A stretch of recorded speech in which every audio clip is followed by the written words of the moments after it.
بصوا بقى، انا جاي لي عريس. ايه يابا اللي انت بتقوليه دي؟ انت كبرت وخرفتي ولا ايه؟ يا لهوي يما، هتعمليها تاني بعد ابويا؟ هو بعد ما شافوا الضوء كتاب ولا ايه؟ جرى ايه ياما؟ في ايه مالك؟ ايه اللي انت بتقوليه ده يا يما؟ مش لما تجوزي ابنك اللي عنده 20 سنة؟ في ايه يا يما؟ انت بعد ما كبرت خرفتي ولا انت؟ لا كده بس نجوزوها. يا ابني جوزها ايه؟ هي امك في اسنان للجواز اصلا؟ يا عم هي عايزة تتجوز، عايزة تعيش عمرها. يا عم جربت تموت بس هنعيشوها سنها اللي فاضل. ايه ده يا محمد؟ عشان امك هتصدق في ايه ياما؟ مين اللي ضحك عليك بالكلام ده؟ يا ولا انت وهو مستكترين عليا ان انا اتجوز؟ الولا لسه شباب ومعشمني ان هو يجوزني بدل ما انا قاعده لوحدي كده. ما قلتلكش انا بحبه وهو بيحبني؟ ياما حب ايه؟ انت كبرت على الموضوع دي. وبعدين بصراحه انا كنت مفكر نطلعك عمره السنه دي. الصحه ما تجيبش المشوار العمره، كنا اتجوز وبعدين يحلها ربنا على العمره. وبعدين يعني يا ولا هي الكعبه على الطير؟ الله، ده بان الموضوع بجد ولا ايه يا اما؟ انت اشتقتي للجواز صحيح؟ ده انا ارمله بقالي 10 سنين وما افتكرتش الرجال. اما بقول لك ايه، انت لو فكرتي في الجواز وربنا واتجوزتي ما ندخلك بيت تاني. انا قلت اهو. وانا بصراحه ياما لو اتجوزتي وخدت العيل اللي انت بتقول عليه ده هنتبرى منك ومش هنجيلك تاني ولا هنقول ان انت امي، ومش بعيد كمان نغير اسمك من شهاده الميلاد عندي. امك عايزة تفضحنا يا بسيوني. امك لو اتجوزت ياما الناس مش هنعرفوا نبصوا في وشهم بعد ما كده. تعجلي ياما. طب افرض اتجوزت وحملتي، الواد ده هيبقى ابني ولا اخويا ولا ايه قصتي؟ يا نهار اسود، وكمان هتخلف؟ في ايه ياما مالك؟ بتبروا عجالي مش تكبروا وتخيبي. ما تكلمي يا بسمله. اتكلم اقول ليه؟ امك مفكره نفسها عندها 15 20 سنه، هو في ايه؟ بصراحه كل مره كنا بنيجي ونبقى طالعين مبسوطين، المره زهقنا منك ياما.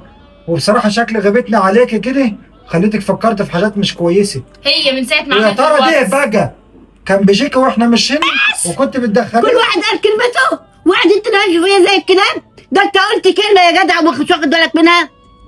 بقالي كتير ما جاتش عندك وانا بعيد عنك فكرتي تتجوزي؟ اهو انا فكرت عشان تبعد عني، وهي بعيد عني، وهو بعيد عني، وهي بعيد عني.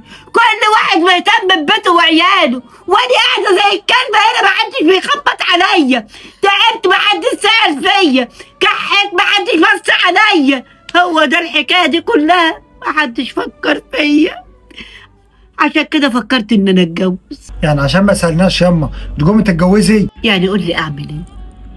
ولا في جواز ولا في طلاق. هو انا فيا جهد اقوم اعمل كوبايه شاي لما اجيب واحد ينحي فيا كمان؟ لا يا حبيبي، انا فكرت اقول الكلمه دي عشان تحسوا بيا وتيجوا تسالوا عليا كل يوم.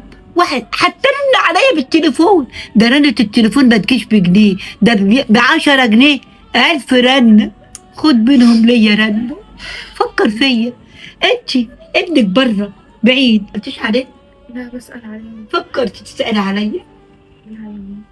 انت يا حبيبتي بنتك اللي اتجوزت وسكنت بعيد ما بتسافرلهاش وتروح تسأل عليها؟ روح يا أما، فكرت انا اللي بيني وبينك شرعين تيجي تسأل عليا؟ انا غلطانه يا أما. وانت حتى لما بتيجي من السفر بتروح شقتك ما سألتش عليا ليه؟ تقول اصل بوضب في الشقة. حلو. طب بالليل يا حبيبي تقول لي مع اصحابي سهران. انا فين من ده كله؟ انت ليك عليا يا اما ولا انا بعد كده مش هسيبك خالص. بصراحه احنا لسه انا تحت رجلي. واحنا فعلا هممناكي. المفروض ان انت اليوم ان انت اللي ناخد بالنا منك. ان الجنه تحت اقدامك ياما. احنا فعلا كل واحد فينا الدنيا لهيته عن امه، بس انت الجنه، وانت الماضي وانت المستقبل وانت الحاضر ياما. وانا والله قلت الكلمة دي عشان تحسوا بيا. ما تزعليش مني ياما. والله العظيم يعني بعيد عنك تاني وليك علي.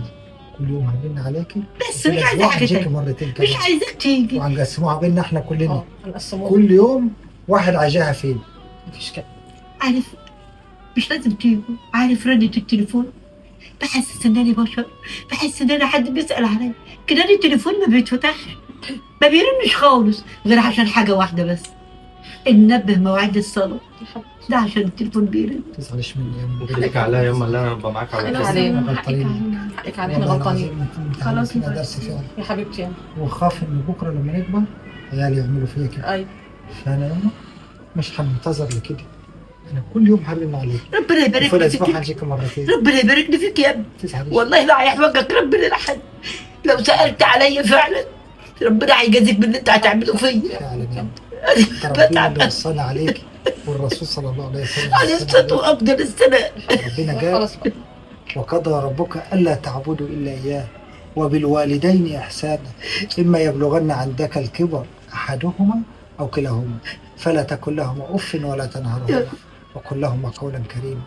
أنا عمري ما عنهينك عمري ما عنبعد عنك بالله عليك سامحيني. يما احنا هنبقى معاك على طول يما، بس وعدينا ان انت مش هتتجوزي. برضه تاني هو يا ابني قادر اخش الحمام لما اتجوز كمان. يلا امسحي دموعك بقى. خلاص ما تزعليش. أوكي. يلا امسح لها دموعها. ممنوعك دي غالي علينا كلنا.